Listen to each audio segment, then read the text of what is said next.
So we're here with Dr. Nicole Buch, and she is here at the MedVet emergency clinic with her own dog, Dolche. Hey, baby. And arterial bleeds are pretty darn serious. Yep. So can you show us on a leg injury that there's a lot of blood loss, how to work your arteries to their advantage? Yes.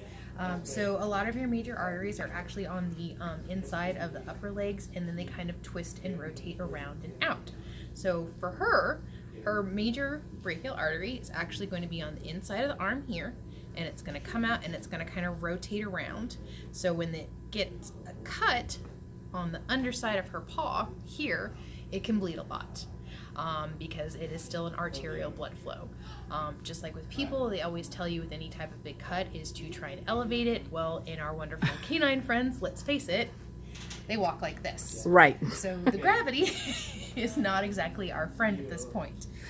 A lot of times what you can do if you have a small dog like mine is pick her up, find some kind of gauze or a clean cloth or something at home, and say she's got a cut on the back of her paw, hold good pressure on there and hold it up. Now if you Paws up. Basically, paws up. If you have a bigger dog, it can be a little more challenging, but a lot of times if you can get them to lay on their side and hold their paw up, that can help as well. You then basically, after you've held pressure for a good while, depending on how big the bleed is, if you can actually see kind of a throbbing, pulsing blood flow, you're going to be holding it for a couple of minutes. If it is oozing blood flow for a minute or 45 seconds, you should be, okay before trying to do a quick bandage. Bandage can be used with any kind of material you have at home, as long as it's going to do some kind of compression until you can get to the vet clinic for them to, again, appropriately clean and repair it. So show us on Dolche. So if people have like some gauze rolls. So if you have just these cheap little gauze rolls, now granted this is a big one. But I'm a big dog. She's not going to take it. You can get these basically over the counter in your first aid section. They aren't normally this large. They're probably, now that I think about it, probably closer to this size. Yeah, let's use that one. We'll use this one. So you're probably going to find them closer to this size and dimension. So for your dog, let's say that we cut our paw. I have a good little doggy here. They don't always hold still.